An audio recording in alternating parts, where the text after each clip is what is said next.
Hey, everybody, welcome. Aloha. I'm Natalie, and this is Life After a Cult, the channel where we expose cult nonsense, we laugh about the absurdities, and we hopefully unbrainwash ourselves in the process. And today I have a special guest. Many of you know his name is Phil Jones. Hey, Phil. Hi, I almost said hi, Natalie. Yeah, it's nice to be here. I appreciate you covering this. This is going to be it's an exciting times right now. Yeah, it really is. Let me share a couple things here. Thank you, moderators, for being here. I appreciate you. And everybody in the live chat, welcome. If you were on the replay, thank you for being here as well. Please do jump in those comments with your comments. If you have questions, I try to go through even on the replay and catch some of those. And if you have a question today, type comment or question in front of it so we can see it easier as we go along. I also want to share, you can find Phil Jones here on YouTube by going right here to Phillip Jones, Phil Doggo. There'll be a link down below in the description, and the moderators will share a link throughout as well to how you can follow Phil Jones and see more of his videos. So we got that shared. And I wanted to, because we do have a fair amount of new people here on the channel who might not have met you the last time you were on. Phil, can you kind of give people just an idea of, your being a former Scientologist and a little bit about your kids? Yeah, I got into Scientology when I was basically a kid. I was in high school in 1969. Scientology did a drug lecture in our school, well, in the area, in the auditorium, and they got me in at that point. I was in for almost 40 years.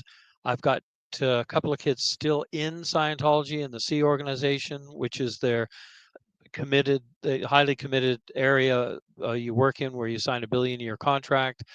My wife and I have been out for over a decade, and we've been fighting against Scientology ever since, and exposing their abuses and trying to end their disconnection practice. And I always say practice instead of policy because they'll deny they have a policy, but they can't deny they have a practice of disconnection. That's a great point, Phil. That really is. And it's been, how long has it been now? Both your kids are in the C organization. It's been over a decade, I think, right? Since you've had regular contact with them. 4,103 days or something like that. Who's Yeah. counting? Yeah, absolutely ridiculous. And it is a very destructive practice. In my opinion, one of the most destructive things about Scientology is the way that they actually break up and destroy families, which, let's be real, is the foundation of our society for everything. Now, you and your wife, Willie, have been outspoken about Scientology for a long time. Yeah. And some years ago, I mean, you're kind of the Billboard guy. It's funny when people say that. It's sort of like a odd claim to fame. I've had people stop me that I don't know, and they'll say, "Oh, you're the Billboard guy." I'm going, "Okay."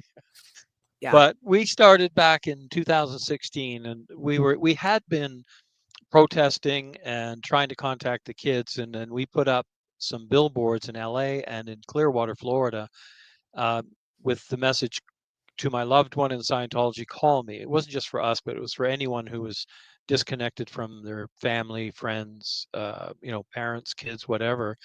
Mm. And we had a couple of billboards up in Los Angeles for some months, and then we had a billboard up in Clearwater, Florida.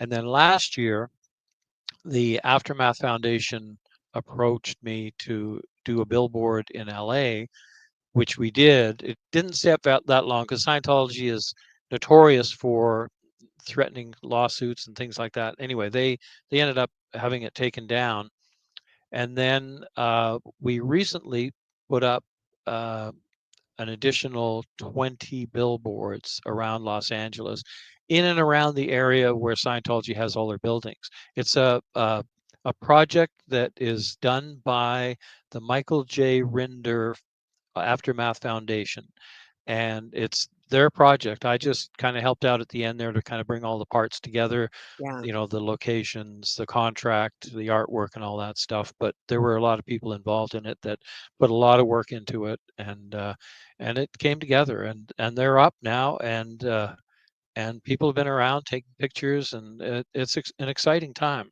Yeah, it really is. And I love too that this is such a clapback, in my opinion, to what Scientology did. Because when that billboard was up that you put up a year ago, they put a scissor lift in front of that Yeah, thing in LA. They tried to block it. yeah. Then mysteriously, it disappears. Yeah, in the middle of And the night, 1 a.m. in the morning, they had it exactly. taken down. But the scissor lift they were able to do because they owned the property right in front of where that Yeah, billboard was. So they just put it up to block the billboard from there. And it had the phone number on it and the message, need help leaving Scientology, and a phone number. And that put Scientology in a big panic because they did not want their people to see it. yeah. I think that doing it like this with 20 billboards in multiple locations, and I really want to stress, as you did, the amount of work that went into this is obvious. And kudos to everybody who participated, who donated to make this happen. Because can you talk a little bit about the strategy behind where these billboards are located? And first, actually, let me actually share what these billboards look like here. Let's see. We're going to go to Apostate Alex's website. And Apostate Alex was a key part in working on Yeah. this and getting it done as well. So here we have, That let's one see. right there Uh-huh. is if you kind of look to the left of that across the street and just down, you can see the Scientology building, the Scientology Media Productions. And so the picture on the left anyway, the one on the right, I can't remember where that one is. But the one that says need help leaving Scientology, this is like a split uh, picture here. But Yeah. there we tried. There were as close to the Scientology buildings as possible, or on the bus routes that the staff would take to get to from their berthing to their orgs that they work in, to the Mhm. organizations they work in. So, and there's enough of them around that um, if they're up there long enough, the message should get out to them. Yes. So this is again, like Phil said, these are two different photos. I love that it's near Scientology Media Productions. And let's talk about that for a minute. Some people might not know Scientology Media Productions, from what we hear, is where David Miscavige spends a lot of time. Yeah, it's where they do all the put all their videos together, and when they do events, and where they edit the videos, and I mean, it's kind of like a production studio that's specifically for Scientology. That's owned by them. It's staffed by Sea Org members, Scientology Sea Org members, and so, it's this is right in their area, Yeah. and often if they're walking or driving in the area, hopefully they'll see that sign. And the phone number on there is very easy to remember. It's just 888 free 002. At a glance, they can see it, and then it's not like they have to carry something with them. And if they get asked about, do they know the phone number? And you can't really tell someone you need to forget that phone number. Once it's in their head, it's in their head. Yeah. So at any time they decide they want to leave, even if those billboards are gone, long gone, if they have that phone number in their head, then at some point, if they decide they want to leave and they need help to leave, because a Sea Org member, they're as close to slave labor as you can get. They work 100+ hours a week. They get very little pay, maybe I think it's $40 a week or less, something like that. Mhm. It's Yeah, like just 47. very little, and they have to pay their own, things like toothpaste and deodorant and all that kind of stuff. So they're not going to have any extra cash. They may have been forced to disconnect from family, and they might not have phone numbers. What are they going to do? They walk out that door. Which way are they going to go? Left or right? Who are they going to go and see? Where are they going to go? They have no idea. So a lot of them probably end up just not leaving because they don't know where to go. If they have a phone number, all they need to do is go somewhere where they can borrow a phone, because a lot of Sea Org members aren't allowed to have phones. Most of them aren't. Mhm. They don't have internet access.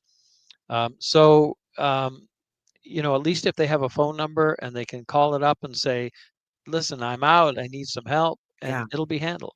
And that number is answered 24/7, 24 Mhm. hours a day, 7 days a week. So there is help for people, the Sea Org and staff members. Like um, the staff members in local organizations don't sign billion-year contracts, but they sign either a 2.5 or 5-year contract, and the Yeah. same, they get very little pay. They may not have anywhere to go really to get out, or they might need help, might need some help. They might have given up their education in order to join Scientology and have virtually nothing. So there is help out there for them, which is Yeah. really good to know. Yes. And the billboards, let's take a look at the other ones here, actually. Let me scoot down here. Here is an example of, well, let's look at this one first. So this is a quote from Mike Rinder. The difference between a religion and a cult is what happens when you try to leave. I think that is an amazing quote to use. I think it's really powerful. And I feel that when I read that, it actually gave me goosebumps because as a former Scientologist, and even I tried to put myself in the shoes of a Sea Org member seeing that. And it took a while because I have a hard time putting myself back into that mindset. Thankfully, hopefully it's very difficult for Yeah. me, and it is. And I tried to put myself back in that mindset. What would be my feeling if I saw that? The different, what happens when you leave? That determines if you're in a cult or not. That would have resonated with me Yeah. because I, we know how hard it is to leave the Sea organization. We know how difficult they make it to leave staff. You have to do a series of steps on a routing form, and every step is designed to manipulate you into staying. right. Right. And if you, if you want to leave, it's always in the back of your mind, like, okay, if you asked a staff member or a Sea Org member, can you leave anytime you want? They would say, of course I can. But they know what's going to happen if they just walk out the door. People will be sent after them. They'll Yeah. be almost physically brought back. In some cases, that's happened. They can't legally physically bring them back, but it has happened. But they'll be, I mean, the pressures that are brought to bear. Oh, you'll lose your family. You'll lose this. You'll lose everything. Your whole life. You won't have to. I mean, the pressures they put on people to stay, uh, they know in their minds they know they can't just walk out the door and Yeah. say, okay, I'm gone. Yeah. Just doesn't happen. Yeah. You risk the big thing is your connections to your family. Many people in the Sea organization have family, and a lot of them, their family are Scientologists. Right. And to leave knowing that you might lose all those relationships, and then maybe that's the only support you have. Where do you go? That is part of it. And I've said many times, if these foundations existed when I left the Sea organization, I don't think I know I would have left Scientology a lot sooner if I was able to get help after leaving. When Yeah. I left the Sea organization, I had two very young children because when I was in the Sea Org, I had become pregnant, and that's when they had the rule that you could not have children in the Sea Org. So you either would be sent to a smaller failing Scientology org, which is pretty much any org out there, or you were coerced into ending your pregnancy if you wanted to, if that was your choice, right? Um, you in the Sea organization, you didn't really have. I mean, they always say, well, yeah, no, you have a choice in the Sea Org. It's not forced. Yeah, it is completely coerced, locked in a Yeah. room, double teamed by 2 Sea Yeah. Org members, very senior to me, multiple times to try and convince me, and I said no.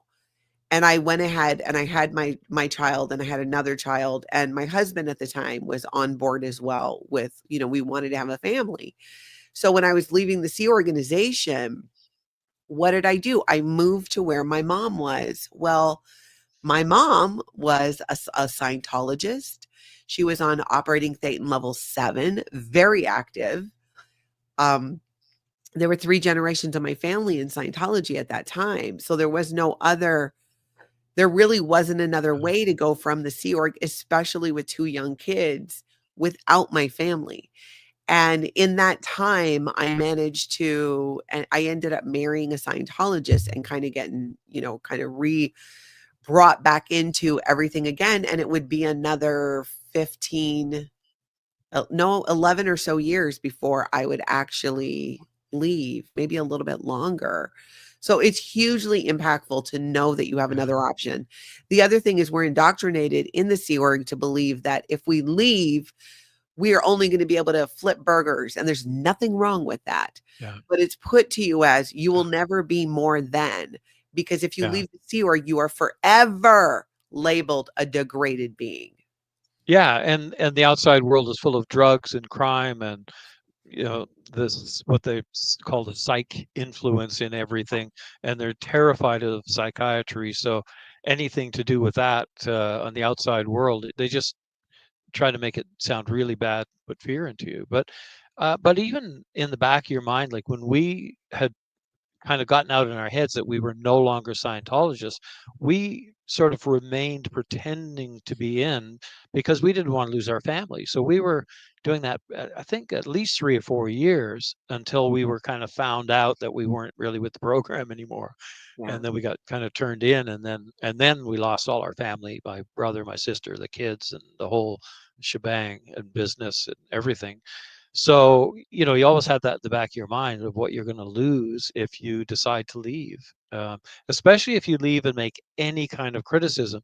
But when you leave, if you're leaving Scientology, you're basically at a point where you're kind of disagreeing with what's going on. Either you've seen some abuses or you disagree that it works.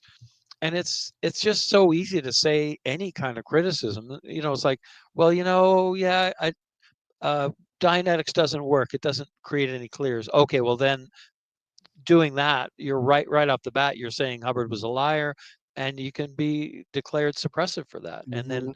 everybody disconnects from you. So it doesn't take that much to be declared suppressive if you're leaving Scientology.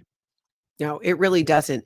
Katie Porter's whiteboard says, I was forced to divorce the love of my life in order to Yeah, leave. Katie, I am so sorry, yeah, it's so sad. but that's exactly Scientology what they do. Scientology has destroyed so many families. It's in the thousands, I think.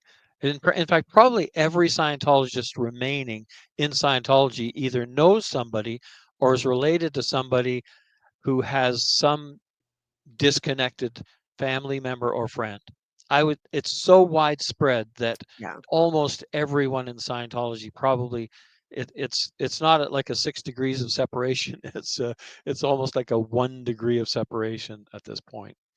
Yeah, that's very true. I want to look at the other billboard here. This one has Claire Headley on it, who is a former Sea Org member. Um, and this one's, let me scroll up here. I'm an ex-Scientologist, Claire Headley, CEO and president, Aftermath Foundation. And I love this. Curious Yeah, because that was that's done right out of the basically Scientology. on the design that Scientology had done their billboards. They had that whole curious thing, and the I'm an ex-Scientologist. They had all those Scientologists doing videos. I'm a Scientologist, and then they say, and I'm a truck driver, and I'm a Scientologist. They had all of those different. So the design. So if a Scientologist is in a bus, a staff member riding by, and they see the word Scientologist and curious, they're going to immediately think that might be one of their billboards. So it's going to attract their attention. And Yeah. then they're going to go, oh, an ex Scientologist. Wait, what? And then they might see that website, Yeah. Scientology stories or Scientology abuse. Either one is going to lead them to some information that would help if they did have access to the internet. I think it's just genius because you're right. At first, I would say the majority of Scientologists recognize that curious because it's Yes. in so many Scientology ads. The other thing is there are many in the Sea organization, but also public Scientologists from who've been around for a long time that will recognize Mike Rinder, his Yes. name and the image, because Mike Rinder was a spokesperson for Scientology for a couple of decades. Right. And people in the Sea organization may very well recognize Claire Headley, who is very senior in the Sea organization as well. And for them to see, I mean, For me, that would be so impactful. Like, wait a minute, this is somebody that I respected when I was this in the Sea Org or as a Scientologist, going to Scientology's propaganda event back in the day. Mike Rinder was one of those speakers. So then to see him up on a billboard with that message, I think is very impactful to Yeah. Scientologists who've been around for a long time and know who he is. But then even to Sea Organization members, I that would definitely hit me hard if I saw either of these billboards while I was a Sea Org member and knew those people and the, respect you may have had for them in the Sea Organization, and to see them, it's like, "Oh my gosh, what's happening?" It's very impactful. Yeah, and I think they do. So a lot of them do see them. I mean, I've heard even, recently that from people who saw the Call Me billboards from 2016. They say, "Oh yeah, I saw that back when I was on staff." And so, they do get around the messages. But we've never had this many out there, 20 billboards. There's some good coverage out there, and we'll try to keep it up as long as we can. Yeah, let's talk a little bit about the strategic placing of the billboards too. There was research that went into determining where the Sea Org buses go. What are the routes Right. that they could go on, right? Can you talk about that? Yeah, a lot of that was done by Catherine Olson. She spent a lot of time and effort at just mapping out, and Alex was on that too. And between the two of them, they kind of planned out what if the bus turned left or if the bus turned right, are they going to go past this billboard? And if they decide to change the course, are they going to go by that one? Is it nearby this building? So if there's staff walking there, are they going to see it? So there's a lot of there was a lot of strategy put into that by those, by especially by Catherine, actually on the ground in LA doing that. So it just to get the most impact that could be had on it, and making sure that somewhere along the line that the billboards would get seen. Yeah. So there's 20 of them up now. There was a good question here. Deanna Ross had a question. Let me pull it up here. Have you considered billboards in Spanish? Seems like there are a lot of Hispanic people in Scientology. Um, yeah, not yet. I haven't really looked at that. It's not really. It's something I'd have to run through the Aftermath Foundation, see if it's something they want to do.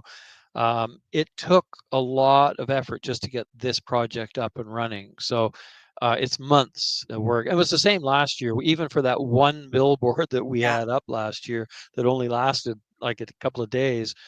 It was months. I think I was approached at the end of December to do it, and it wasn't until I think in March, April, I think, before we got the billboard up. So it takes a bit. There's a lot to it. You got to get the artwork. You got to tweak the artwork, make sure it's, exactly how you want it. And we have a fantastic graphic artist, Kernan Coleman, who does these billboards. He's the same person who did the Call Me billboards for us back in 2016, and his main design in this one is the Need Help Leaving Scientology. He did the final layouts on these, the one for Mike and Claire. Um, those two designs were, I think, between Claire and Alex, they had come up with these, but the other one, Kernan and I kind of, well, mostly Kernan, he's the artist. We threw some ideas back and forth a bit, but it's his design. Yeah, and the colors too are great, and it Yeah. reminds me very much of the Scientology commercials, which is, I think, what I love so much about it.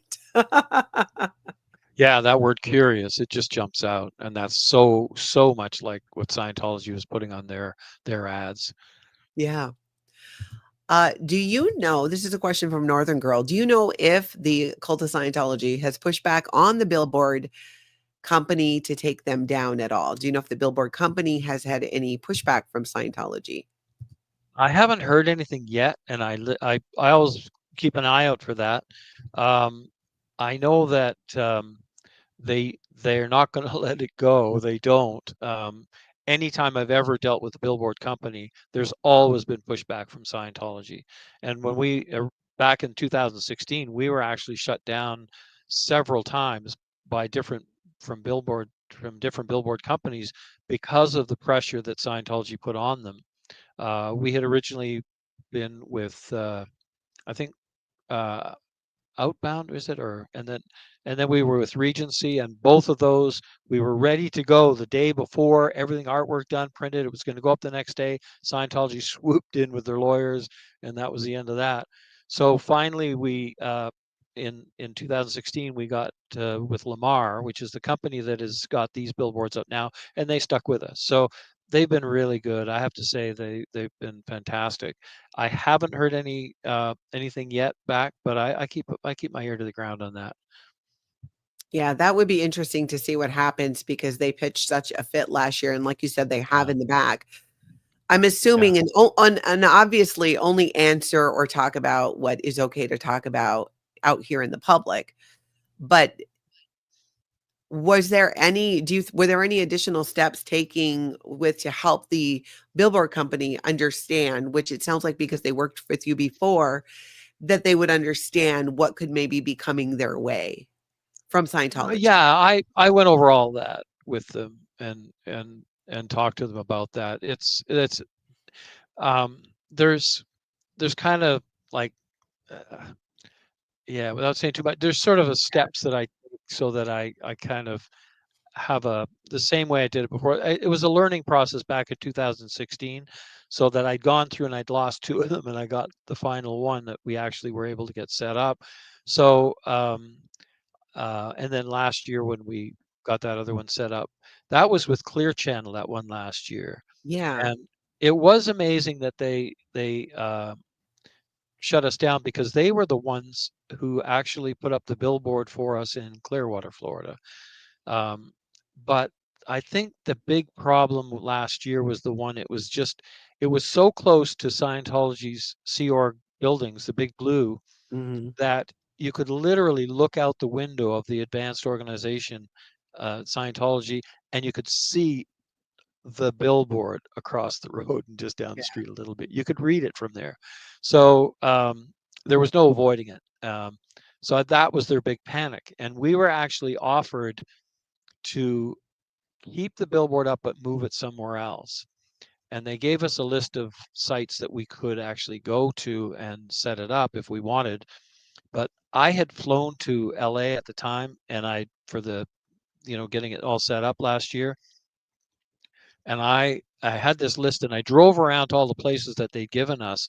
None of them were really good locations, but I ran out of time and I had a flight I had to catch, and I was stopping on the phone, and I ran out of time to handle it. And if I would have been able to stay a couple more days, I don't know, I might have been able to um, recover the whole thing, or at least maybe move it somewhere else. But it was just one of those, didn't expect it to come down that fast, and I just kind of ran out of time to get it handled at that time. So um, anyway, this time we'll hopefully keep it up a little longer. It's already up longer than it was last year, so we're good so far.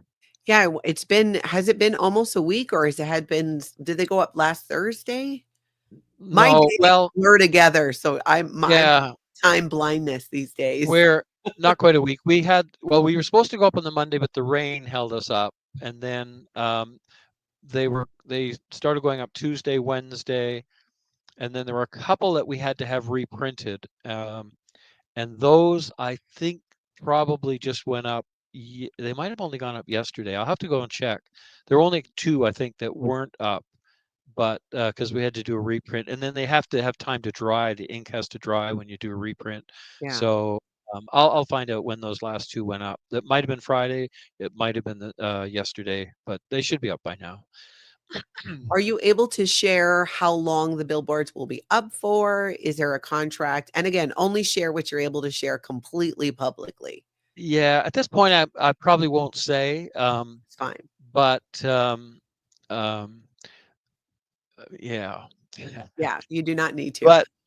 But there are some other things, really exciting things in the works right now too. So um, stay tuned. That's exciting. Windy Yeah. City Satan Watch says, gutsy Phil. The story of your sister is something that drives me to keep people out so they not only don't join, but they don't recruit. Yeah, my sister is at the very top of Scientology Bridge. She's OT8. She's very active, and she lives 10 minutes from where we live. And in 6 years of living here, I haven't seen her once. She would avoid us like the plague. If she ever did see me, she would run the other way. But she's very active with the their drug-free world lectures in schools, Yeah. and that's her. She's out all over the area, Toronto, Toronto schools, and just out there promoting it. And it's a recruitment tool. That's how I ended up getting in Scientology. In Back in 1969, two Scientologists came to our little hometown outside Toronto and did a drug lecture, and that's how I was recruited. So these drug lectures, they might say, oh, we're just trying to help kids or trying to keep people off drugs, but ultimately it's for two reasons. One is recruitment, and the other is to make Scientology seem like they're legitimate and helping society and all that by doing helping people to stay off drugs. But it's all their information is been disproven scientifically anywhere, or most of it anyway, all the key parts of it. Yeah, very true. They do have to show that there's some public betterment work that they're doing, and that's what I think a Yeah, lot of the front groups right. exist because of their tax Yeah, exempt status. But of course, it is all just pure recruitment is the intention. That was always yeah, it. When I was in Scientology and we did everything that we did, whether it was through the Foundation for a Drug-Free World, their intention was to end up recruiting for Scientology. At a minimum, it was to save point Scientology in the community. right. So And the that part people of the can way be they do, helpful. yeah, part of the way they do that is Um, and they might not mention Scientology, but they will mention that the materials are developed by L. Ron Hubbard. So they're trying to make his name seem so down the road somebody might run into Scientology and they say, "Oh, it's by L. Ron Hubbard." Oh, I did some L. Ron Hubbard stuff in school and lecture, and so therefore it must be good. And it's the same with the fiction books. They don't promote it as Scientology, but they put on Hubbard fiction books the name L. Ron Hubbard is bigger than the title of the book. They're just trying to make his name acceptable in society so that if somebody runs across Scientology and they see L. Ron Hubbard, they go, oh, yeah, that name, it rings a bell and it's familiar to me, so that it's not so sort of an alien thing that they're hitting all of a sudden. Yeah. And and I use the word alien loosely there in regards to Scientology. Yeah, Phil, you've got quite the history too in Scientology. You've done, I mean, from the way you got into Scientology to your family.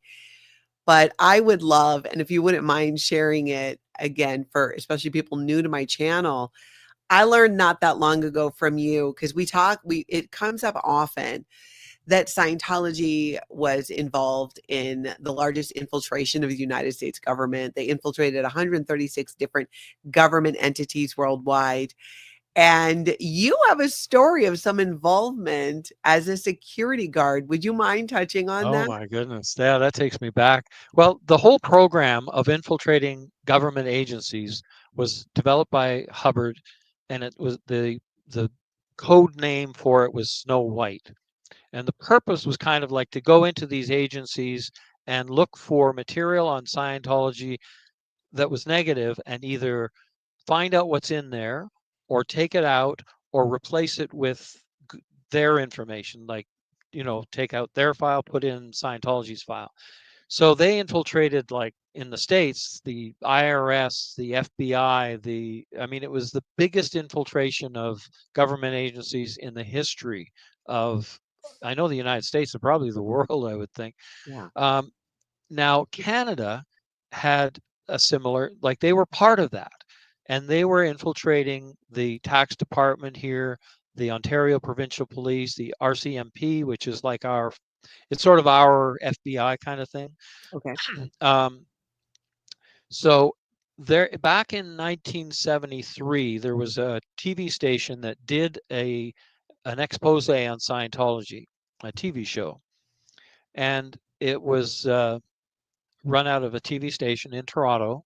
And I was in Scientology. I was fairly new, so it was really surprising that they asked me this. But they wanted to find out what files the TV station had on Scientology. So somehow they found out that there was a security company that had the contract for the building. So I was approached to hire on at the security company and find these files. I don't know why I kind of agreed to this, because I am not that kind of person to be able to do that kind of stuff. I get too nervous on this stuff. Anyway, I hired on. You don't I was like looking the for a job. espionage, Phil? You're not I down can't. with the No, espionage? I can't do it. I get too nervous about this stuff. So anyway, I needed a job anyway. I went and I got hired on, but I never got assigned to the CT. I think it was CTV building, downtown Toronto. So I just kind of went along, did the job, but I guess I was doing an okay job, and I got promoted. I got promoted to patrolman. So that means I had a security car, and I could drive around to all the different sites. So then I was asked by the Guardian's office at the time, which is their sort of spy division of Yeah. Scientology, which is now called Office of Special Affairs, or OSA. So they said, well, go down there. And I thought, well, it's going to be tricky because I don't really have, I mean, I can go, but I shouldn't. Anyway, I did one day, and I walked in the door, and because they did have a security guy posted there, and he was sort of surprised that I was there, and I said, yeah, I just going to do a quick rounds. He said, I'll go with you. I said, oh, that wouldn't be good. I said, no, I'll just go myself. And somehow Scientology knew that these files were on the 5th floor. So I thought, I got in the elevator myself. I told the guy just to wait at the front. And I thought, I better not hit the 5th floor, because he's going to report it on his report. Okay, Phil came in, he went to the 5th floor. So I hit the basement. I got to the basement, and the doors open, and it was all this technical, all the machinery and all the editing stuff was all in the basement. These huge, huge machines. The whole place stopped, and they looked at me, and I was in uniform. It was like, oh my God, this is terrible. I look around, I go, it's okay. I got back in the elevator, went to the 5th floor, doors open, and there were all these filing cabinets there. So I walked up to the first filing cabinet, opened it, no Scientology files, tried to open the second one. It was locked. So I thought, oh, okay, I'm out of here. As I was walking, going to leave, the cleaning lady came in, and she looked terrified that I was there. I just said, oh, I'm just okay, just doing rounds. Went downstairs, went and left.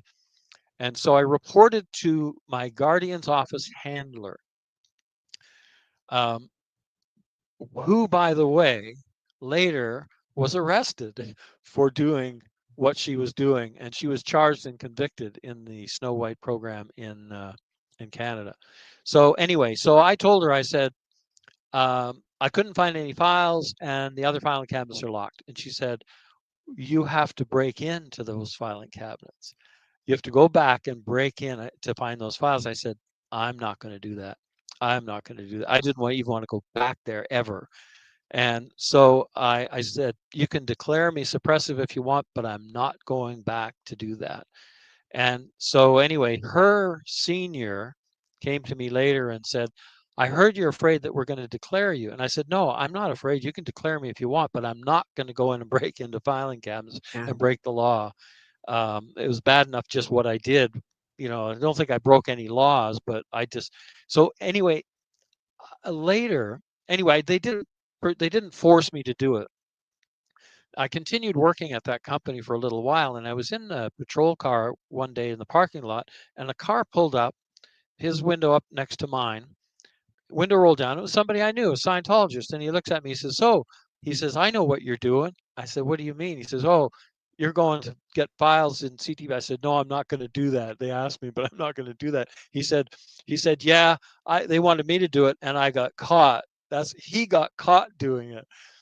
So I was so glad I didn't do that. Oh my God. I can't even imagine in my life if I would have got caught breaking into filing cabinets. Had he gotten caught prior to his conversation with you, or was that after? Prior to his conversation with me, he got caught doing it.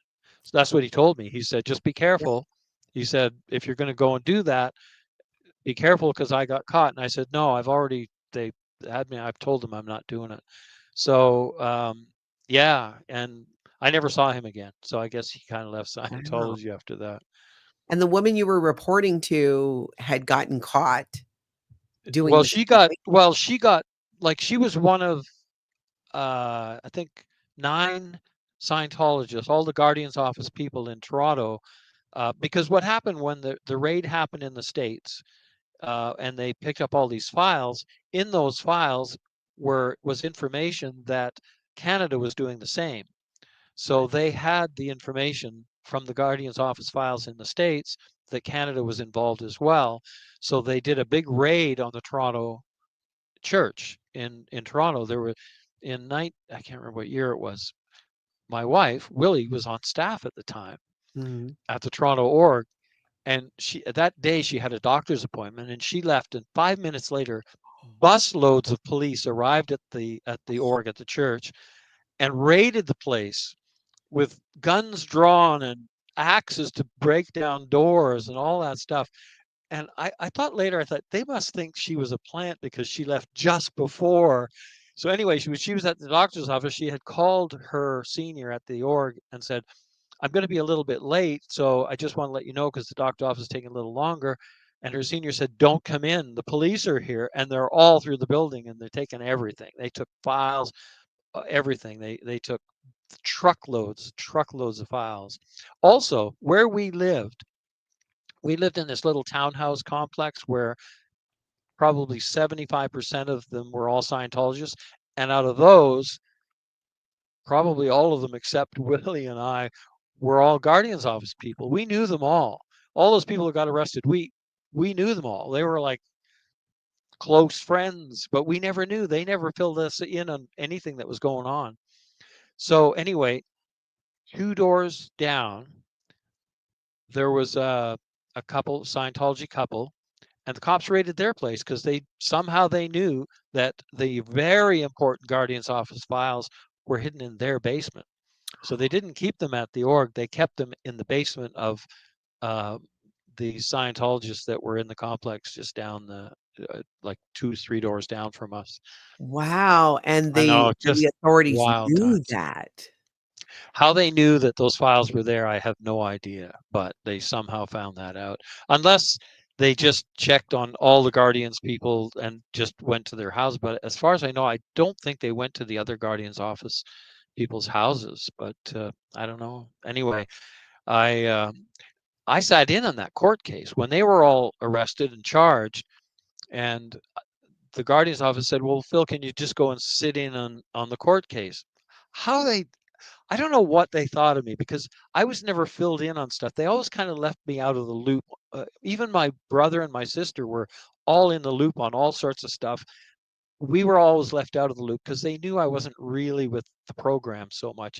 But anyway, I went and sat in on the court case, and the couple of days I was there, the people who were testifying was um, the guy who was the ED of the org who flipped and was testifying against Scientology, and the girl who had recruited me into not the handler, but the girl who recruited me to be a Guardian's office person to go and break into the TV station. She flipped and turned against Scientology also, and they were testifying. Interestingly enough, Wa actually, the two of those they got married and they're still married apparently to this day. wow, so they testified against Scientology. Right, right. Wow, that's amazing. It's so incredible that all of that too was going on around you, that you were asked to break in and do this.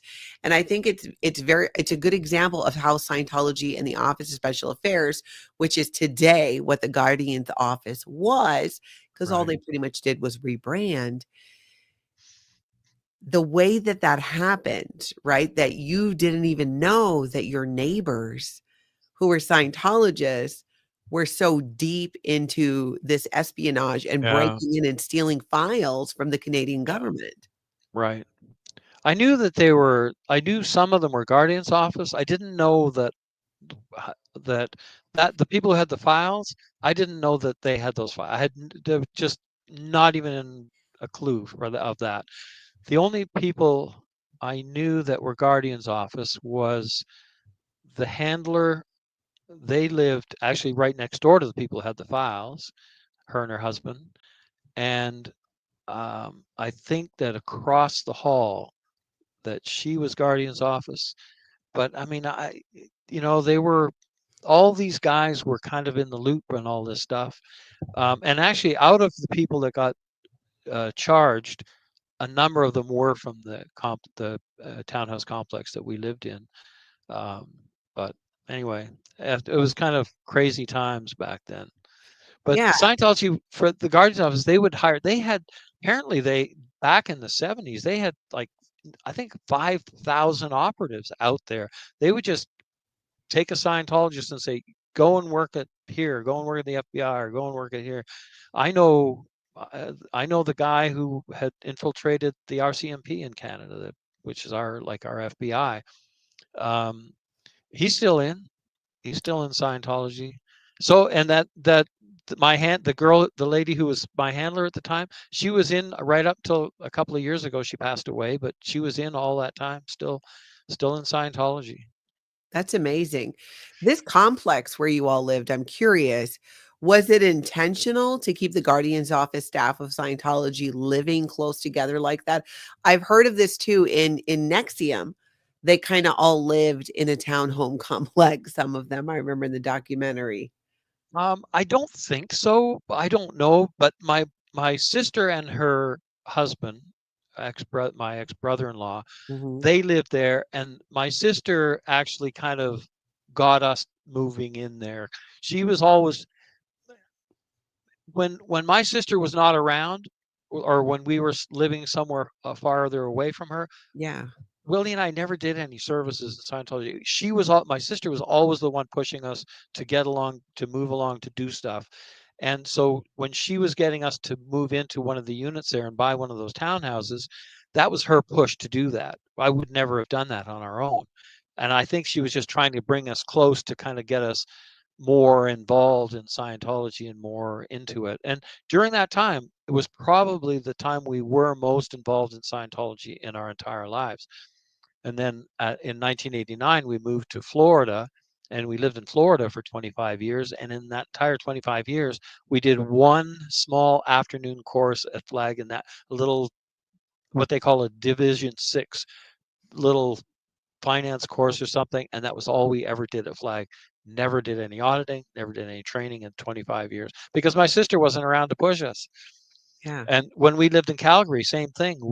There was an org in Calgary at the time. We lived there for almost 3 years, never even went in the org except one time. And that was because the guy that was running the Guardian's office there asked me for a favor.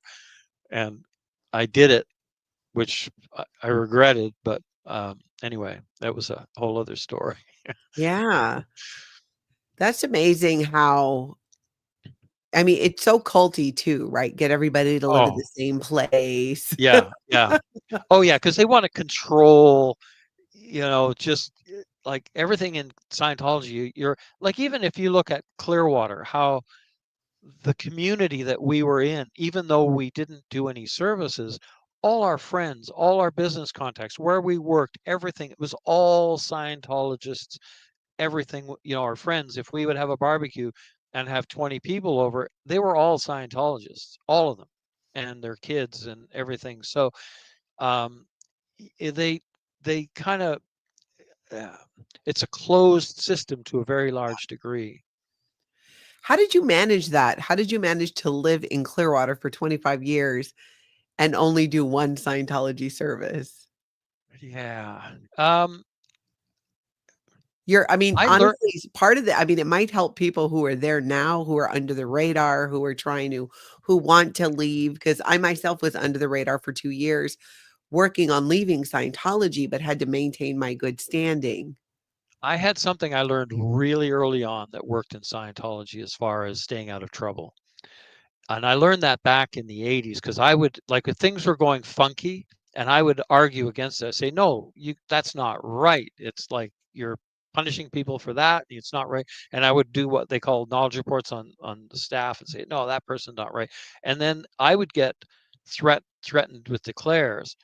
But the thing I learned was, if you disappear for 3 days, they're on to something else, because Scientology always has an emergency of some kind, or somebody else comes up that's more important or whatever. And I would disappear for 3 days. I'd come back and either forget me, or if they mentioned something and I would just fluff it off and they wouldn't pursue it because they're on to the next thing. So whenever the pressure got too much, then I would just kind of, oh, I'm out working or doing this or doing whatever, and I would just kind of slip out the back door. Actually, even when we were at Flag a lot, like if we go to events or graduation on Fridays, if we didn't want to go to graduation, we knew where the back doors were. We'd slip out there. Eventually, they found out and they started posting security there. It was really hard to leave after a while, to get out of Flag when graduation was coming up, because I hated going to graduation and stuff like that. So they'd actually put guards at the door so Oh that can you yeah. talk a little bit more about that at Flag? We watched the Clearwater protest on Friday nights when it's Flag graduation, and I've wondered about that too. Well, yeah. If in at Flag, there's out in the courtyard in the back, there was a gate on the side that leads to the side street, and we would always sort of, if graduation was coming up, we would sometimes we go into the Fort Harrison for dinner or something at one of the restaurants. I mean, we were still in our heads, but just kind of not really doing anything. And so when if it was a Friday night, we had dinner and we didn't want to go to graduation, we would just walk out in the back courtyard and then slip out the back. So after a while, other people started doing the same when they saw us doing it, and eventually they put people there, like security people there, to stop that. But if there was an event and we were at an event like, um, whether it's Hubbard's birthday event or whatever at Flag, um, they would always have something for sale, like a set of lectures Yeah. for $2,500 or whatever, and you can't leave without buying it, because and so you'd come out of the auditorium, and then there's like a what do they call that? The room outside before you get into the hall, and there's doors to get out from there. And they would have people in front of those doors. You couldn't get out unless you either were carrying a bag with the lectures or you had an invoice to say you bought it. You wouldn't be allowed to leave. Now there was a way out the side and along the balcony and then down into the courtyard, but eventually they got onto that too and they discovered it. So then we had to sneak out through the other, that in, oh, never mind. There's too many, like, we always got caught. So eventually we just stopped going in, and um, we just got blocked all the time. Yeah, I so you were oh, there for one thing, but if there was an event or yeah, graduation, they want you to stay, and you don't want to stay. right, So they right. literally Yeah. started posting people at the exits to detour. I mean, would they just tell people, "Oh, you need to go out the front?" I mean, what did they Well, say? no, like, no, if graduation's coming up, it was like you got to be at graduation, or if you're in an event trying to leave and you haven't bought something, they'll hound you until you buy it. Um, and then, but even if you're in an event, we were in an event once in the auditorium, and I had to go to the bathroom. So I got up, walked to the back doors, and they had all their people standing in front of the doors. I said, I got to go to the bathroom. Back to your seat, buddy. I No said, way. oh yeah, At that Flag. that flag. Yeah, sorry. No, back to your seat. I got to go to the bathroom. Back to your seat. I said, my wife's still sitting there, so I'm not leaving without her. I'm going to the bathroom. So they let me out to the bathroom because my wife was still sitting in the auditorium and they knew I wouldn't just leave. So I ended up coming back and staying. But eventually we stopped going to events because they got tighter and tighter and tighter as things went on. In the early days, it wasn't quite so tight, but it got worse as we went.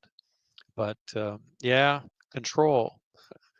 That's insane. If you think about, Yeah. like, for people who are listening, if you belong to an organization or church or, community center, can you imagine showing up for something and guards at doors telling you, no, you now have to go to this next thing? Yeah. Or no, you can't go to the bathroom.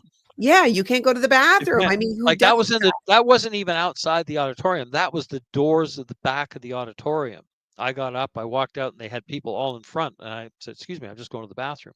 No, back to your seat. was this at Ruth Eckerd Hall or was this at No, Flag at in the Flag, auditorium, in the Flag. It was the Flag the auditorium. ballroom?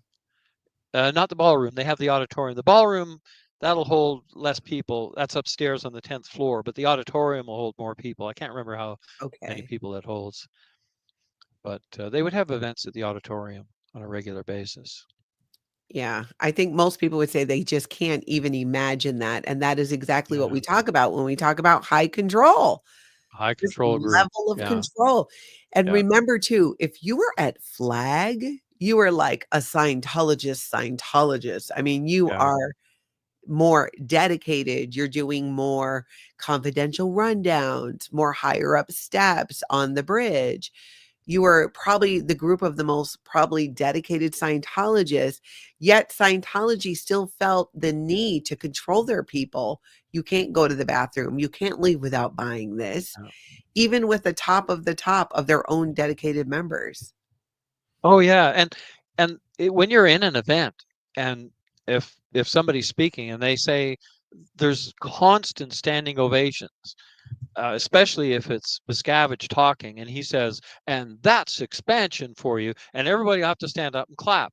If you don't stand up and clap, they have people standing at the side watching to see if you're not standing up and clapping, or if you're not with the program.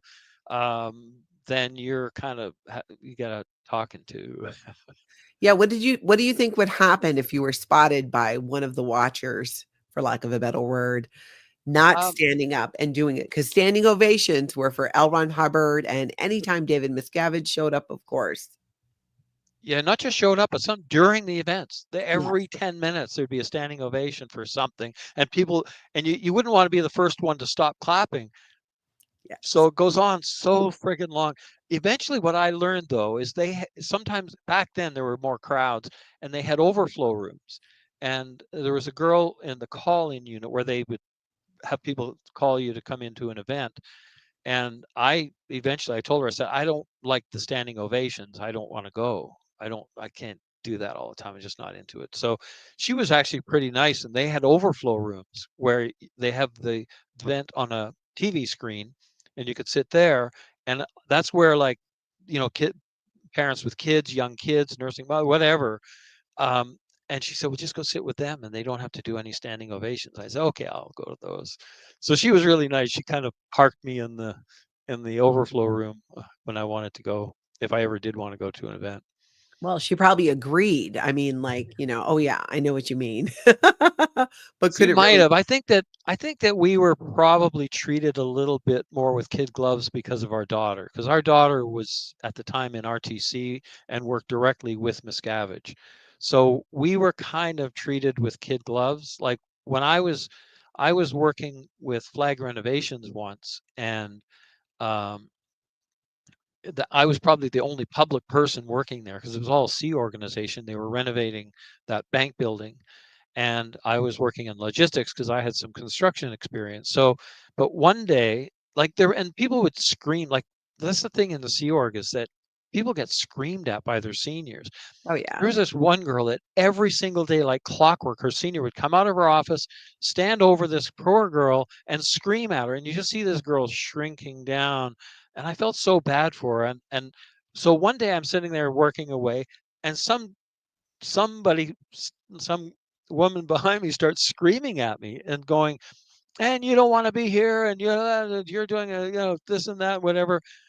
And I stood up and I looked at her. I say, and I anyway, I didn't yell, but I talked firmly back to her, saying, "That is not true." And blah, blah, blah. And in Scientology, that's called backflash, and you cannot backflash to a senior.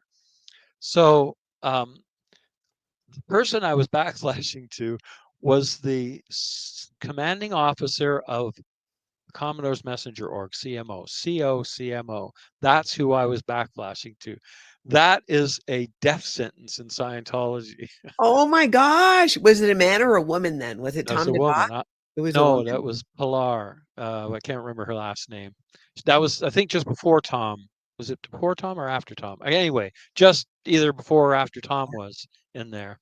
And so anyway, I I kept she'd say something and I'd say something back. No, that's not true. That is not true. What you're saying, and here's the truth. And eventually she, was like, what's going on here? People don't talk back to her. She Yeah, turned around and she walked out. The whole place had just froze. Everybody froze in the place. The whole place, and it was a big office. yeah. It was like huge office with, I don't know how many people were in there. The whole place was just like, and I sat down and started working again. And eventually they all got back to work thinking, oh, Bill's dead now. So nothing happened. The next day I get a call from my daughter. She's at RTC and somehow got up to her. She says, oh, so Dad, I hear that you were backflashing to Pilar, COCMO. I said, yes, I was. What she was saying was bullshit. Yeah. And I never heard anything more about it. So I think that we had protection from our daughter from a lot of stuff. Otherwise, I would have been in trouble so many times. I Yeah. was like, because I wouldn't put up with stuff. Yeah. And I managed to get away with it too many times. And I kind of, in a way, I look back and I kind of wish I hadn't. Back in the early days, back in the 80s, before the kids were in the Sea Org, I wish they would have declared me back then. Then we would have been out, kids would have had a life, that would have been it. Yeah. Yeah, the level of control is nonstop, and Yeah. it only becomes more intense over time because there are obviously so many people leaving. You know, Yeah. the seeing how I look at I'll even on L. Ron Hubbard Way, like in LA, back when I was there in the Sea Org, it was always so busy in the Oh, 80s. yeah. And that cafe out front there on L. Ron Hubbard Boulevard, always Yeah. packed. Now, few people, maybe. Yeah. You're right. And, Dee Marie makes a good point here. In a normal workplace, the woman who started yelling at you would have been the one to get in trouble. Yeah. Yeah. Nowadays, especially. That was probably back in the late 90s. I think probably 98 or something, maybe a little earlier, 97. But yeah, um, crazy times. I know Yeah. Scientology, and you look back and you kind of go, it was all so crazy. The whole Scientology thing was so crazy. Why we didn't wake up at that point, but you always have it in your mind as like, okay, I got in here for this, and and yeah, there's crazy stuff, but Yeah. I got in here for that, and down the road somewhere I'm going to get that. Yeah. Until you eventually you kind of go, wait a minute, I'm never going to get that, so Yeah. I'm out, and that's basically how it boils down. Yes. And so much of the behavior gets normalized. The Yeah, yelling and the yeah, screaming is normalized. The punishments yeah, become normalized where it yeah. just becomes normal. And we no longer see that as being like, hey, there's something not quite right with that. Yeah, and you look back and you go, "What? I put up with that?" Yeah, yeah, in hindsight, it's crazy. Yeah. Jane Wilson says, "Congratulations on the amazing accomplishment of the informative billboards. There's never enough scissor lifts." No, I know when I wrote a little thing for on Tony Ortega's blog for the thing, and I had put that comment in there. I didn't realize it would get so much interest, but I just put Scientology is going to need more scissor lifts. But they don't own any of the properties next to these billboards, so they can't do scissor lifts. They're going to have to figure out something else if they're going to shut it down. Yeah, that makes sense. Brooke Elliott says, "Phil, so happy to see the billboards up. Perfect remedy for last year's shenanigans." Yeah, yeah, it is nice. It's actually um, it's a relief to have gotten that many billboards up. That concept, you put one up, you get shut down, put 20 up is really nice. Back when we were protesting in 2016, that's how our Call Me billboards came about. They basically were shutting us down and shutting us down. And finally, I just said to one of the security guys who was laughing at us because we were getting shut down. And I turned to him, I said, okay, we're coming back bigger. And that's when we got the billboards. And the same when we got a cease and desist letter from one of their lawyers, we had been protesting a bit. We weren't going back for months. I said, okay, back in the car we got, back out protesting. If they try to shut us down, I'm going to go back and just double down. Yeah. You think they learned that about you by now, but they don't. And here we are 20 Yeah. billboards later. 20 billboards later and more to come, more fun to come. I love it. Lost World of JJ says, "Gosh, this is pure comedy, trolling the heck out of Scientology while also doing something good." Yeah. I Yeah, love they that. must hate it, those billboards. Oh, they hate it. Auditing Scientology Kansas City. Hey there, Mike says, "Wonder what the Kansas City org would do if a billboard was put up at the edge of their parking lot." Do they have a billboard at the edge of the parking lot? We should look into that. Something that would communicate to the staff members of well, actually, Kansas City has a lot of Sea Org Yeah, they staff do. there, because I think all the Sea Org guys that were involved in the that Chase Wave thing, that Mhm. fraud that they had on the credit cards. I From what I understand, a lot of them were sent to because they had to kind of get them out of Dodge. They sent them to Kansas City, a number of them anyway, to work in the org there. So I think they have some Sea Org people there. They do. It might be worth putting up "Need help leaving Scientology" billboard there. Um, maybe Paul could check out the pricing on that billboard. Maybe we could figure out putting something together. Yeah, I think that was Mike, Scientology Oh, it's Mike. auditing I'm sorry. Scientology. Yeah, I don't have my glasses on, so I'm. Yeah. Uh, oh, it's So Mike. Mike, Okay, I know who Mike is. Yeah, good. yeah, Oh, Mike, Kansas you're City. still Okay, there. here I'm going. I'm thinking Chicago for some reason. I got to lean in to read those things without my glasses. Yeah. No, Wendy was earlier, but Mike auditing Okay. Scientology, if you're still with us, maybe you can find out what the cost would be and, let Phil know, and if you need help reaching Phil, let me know, and I'll Well, if forward. they go to my YouTube channel, my email, I have an email address on there. It's not my main one, but they can email me, and then I'll send them my regular email address from there.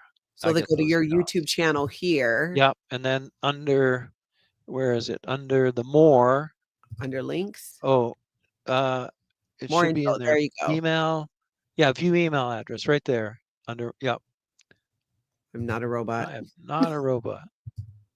There we There we go. go. Yeah, if you email that email address, and then I'll send you an answer, but I'll give you my regular email address from there.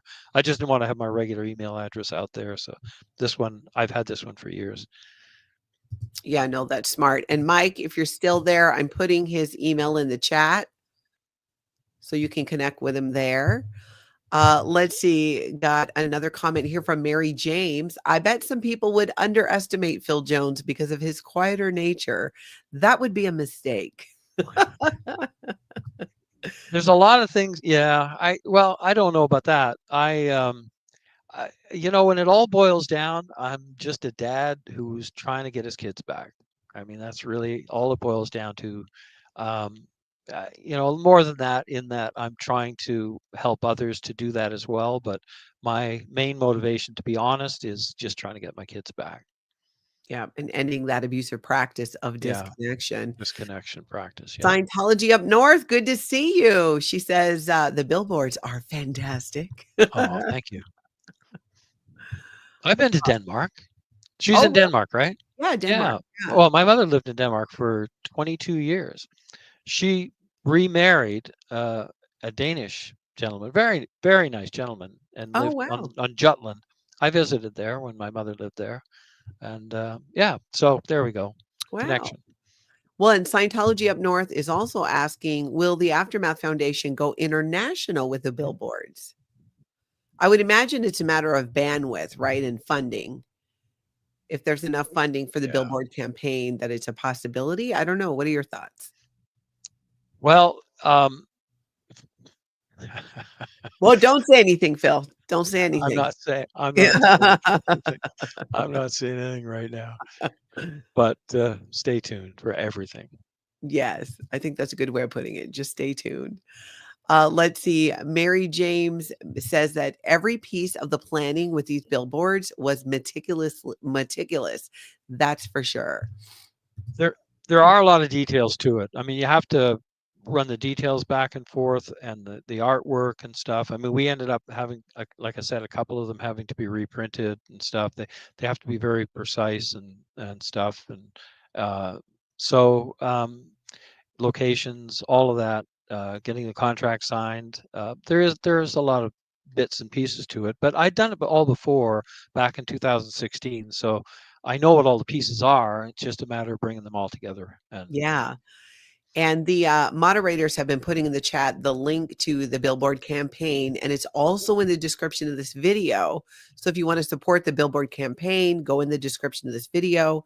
There is a link that will take you straight to being able to donate specifically oh, for the Billboard campaign. perfect, perfect. If you go to the Aftermath website, but you can get there by going to aftermath.help, and then you'll see at the top donations, and then you can click just under that billboard donations, and that takes you right to the page where you can donate specifically to keep the billboards up longer.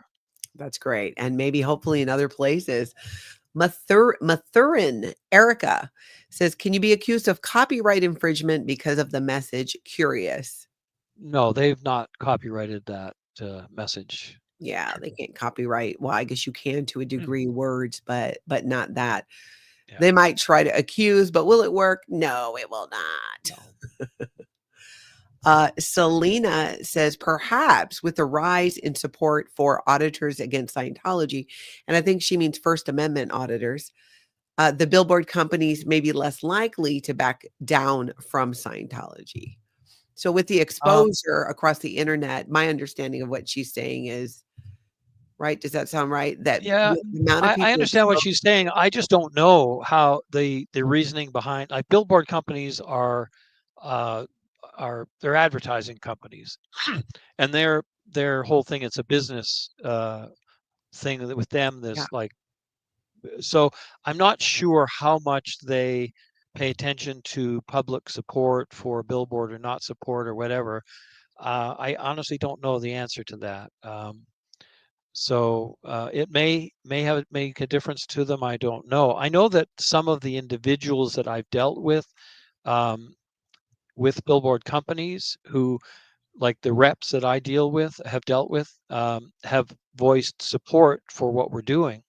hmm, And I remember the guy back in 2016. I mean, he was very supportive of what we were doing. He said, yeah. he said it was refreshing to him to be able to put up something that could make a difference, and not just advertising a movie, but being able to do a public service type of Yeah. activity.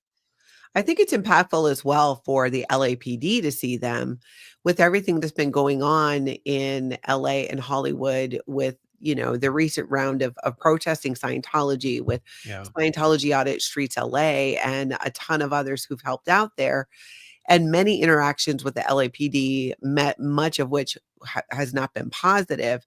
To see these messages out there, like there's 20 billboards. This is who you're supporting. Yeah. This is who you're doing shady work for. An organization where there's enough people who've left and understand how dangerous it is that they're willing to put money into putting up billboards to help people leave. That's how bad Yeah. it is. Yeah. Yeah. And we'll just try to keep them up there. I mean, if we can have them up there ongoing, then eventually those messages will get through to enough Sea Org members that makes it easier for them to leave. I agree. I agree. So if you want to help, if anybody wants to help, the best way to help would be to go to the Aftermath Foundation website and donate to keep the billboards up. And you can donate specifically for the billboards, and that money will be used specifically for the billboards. So that's if you want to do, I mean, it doesn't matter, $5, doesn't matter, $10, just whatever you can would definitely help keep those billboards up. Yes. And does it matter to you, not to me? Can someone donate to cover the cost of one billboard? And what would that cost? And what would that cost to keep it up yearly? I don't know if you know those numbers, but I'm Well, assuming that you can reach out, even yeah. contact Claire Headley at the foundation and say, hey, Well, I yeah, want I to know that sponsor a billboard. information. I know that information, but the thing on that is that this was It's in bulk. contracted as a package. That Yes. um, so to do an individual billboard is a lot more expensive than putting up 20 billboards. The individual price, um, like when we put up the one last year, was really a huge cost for that one compared to the individual cost. It's better to do the package. It really is, to do the 20 billboards is just a lot easier. But I would imagine, though, Rib Guy, with that question, I think, reach out to Claire Headley at the foundation. And, maybe you want to sponsor the billboard in Kansas City that Or a single, yeah, maybe she could, yeah, if there's enough interest in that, then maybe they could set up a separate donation button just for that billboard as well, so that anybody living in that area who wants to see the billboard up, yeah, definitely that. depending on the price. I mean, depending on how big the billboard is there, it could be anywhere from, usually they run maybe $2,000 to $4,000 a month, but some billboard, like you look in LA, some of those billboards are $10,000 to $12,000 a month. Wow. Um, so they can get pretty expensive. But I would imagine if it's a relatively small billboard in Kansas City, maybe $2,000 or $3,000, maybe $4,000 tops. For a But month. per month, that's a lot. That's still You got nice. printing. Yeah, you got the printing costs at one time, but depending if you want to keep it up for 1 month or more. Uh, Yeah. but it might be less than that. I have no idea. I've never priced out billboards for Kansas City. So, and I don't know how big that billboard is. If it's the smaller type, they can be less. And those smaller ones are very effective. Yeah. Yeah. If they're close enough to where you want to get your message across, then, Yeah, it's a good you way to do know, it. Kansas City, they always put that sandwich board on the sidewalk outside of their org. I always had the idea that if we had a sandwich board put next to them with our message on it, that would be just as effective. Because what can they say? They've got their sandwich board there. I know they always wash off the chalk, but if there was a sandwich board there, what are they going to do with that? Yeah. They're not going to hose it off. I mean, I think it wouldn't be a bad idea to put a sandwich board up. Yeah, that's true, because if they can put out a sandwich board, then why Yeah, couldn't somebody else put out a sandwich board and maybe get exactly. Or one put a that's couple. light? Yeah, Yeah, put one or a a little up the couple. street, one a little down the street, so that by the time they get in front of the org, that they've seen a couple of sandwich boards that say, Scientology is a cult, warning, you're approaching cult territory or something. Who knows? Lost World of JJ, if it honestly would be really amazing to see these billboards on buses, trains in the future, or even have it in cinemas as an ad before movies. It's a tough one to do because a lot of these advertising companies shy away from the messages that are, like in the United States, it's the whole First Amendment thing and religions is very protected.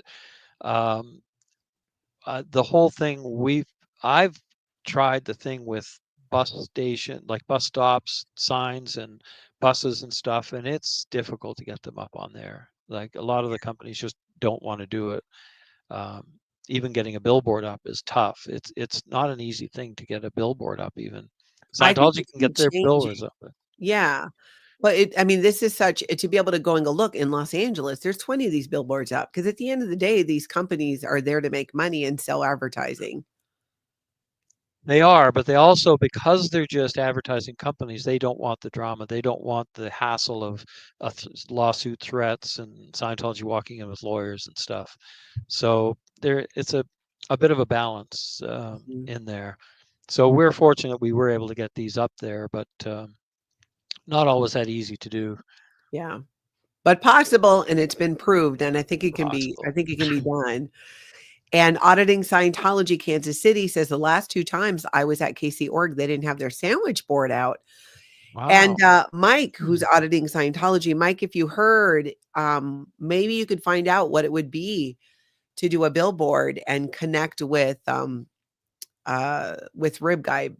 Does it matter to you? Not to me. Or reach out to Claire Headley at the foundation, because you never know. I mean, the more information, the better. And if people want to financially support it, it's more likely to happen, I would assume. Yeah. In the meantime, maybe get a sandwich board made and Yeah. stick it on the sidewalk. Yeah. Anyway, just a I thought. like that. Aircat has a question. What might happen if Scientology assets and money, if it eventually ended? Or what might happen to Scientology?